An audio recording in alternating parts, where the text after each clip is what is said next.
رسول اللہ صلی اللہ علیہ وسلم نے فرمایا کہ جب کسی بندے سے گناہ ہوتا ہے اور وہ اللہ کے سامنے ہاتھ اٹھا کے توبہ کرتا ہے تو اللہ فرشتوں سے کہتے ہیں کہ دیکھو یہ مجھ سے توبہ کر رہا ہے نا، اس کو یقین ہے کہ کوئی خدا ہے، کوئی رب ہے جو اس کے گناہ پہ سزا بھی دے سکتا ہے اور معاف بھی. حالانکہ ابھی اللہ نے سزا دی نہیں ہے، کوئی نظر بھی نہیں آ رہی سزا اس کو یقین ہے کہ میرا کوئی رب ہے جو اس گناہ پہ سزا بھی دے سکتا ہے اور معاف بھی کر سکتا ہے، تبھی یہ مجھ سے گڑ گڑا کے معافی مانگ رہا ہے. تو میں اس کے عمل کی لاج رکھتا ہوں. بہت سے گناہ کرتے ہیں، نہیں ہاتھ اٹھاتے اللہ کے سامنے، اور اللہ کو دیکھنے کے بعد تو سارے ہی ہاتھ اٹھائیں گے، تو پھر تو سارے اٹھا لیں گے ہاتھ، توبہ کریں گے.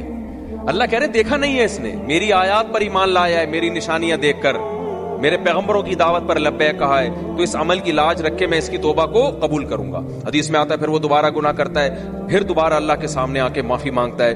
اللہ کہتا ہے دوبارہ گناہ ہو گیا، پھر معافی مانگنا اس کی علامت ہے، اس کو یقین ہے کہ میرا کوئی رب ہے جو گناہوں پہ سزا بھی دے سکتا ہے اور جزا بھی دے سکتا ہے، معاف بھی کر سکتا ہے.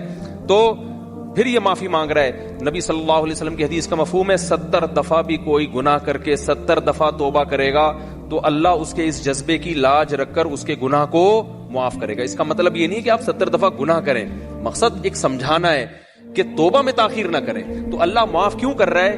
اس کے اس توحید والے نظریے کی بیس پر کہ اس کو پتا ہے کہ مجھے گناہ معاف کروانے کے لیے میرے پاس اللہ کے سوا کوئی آپشن نہیں ہے.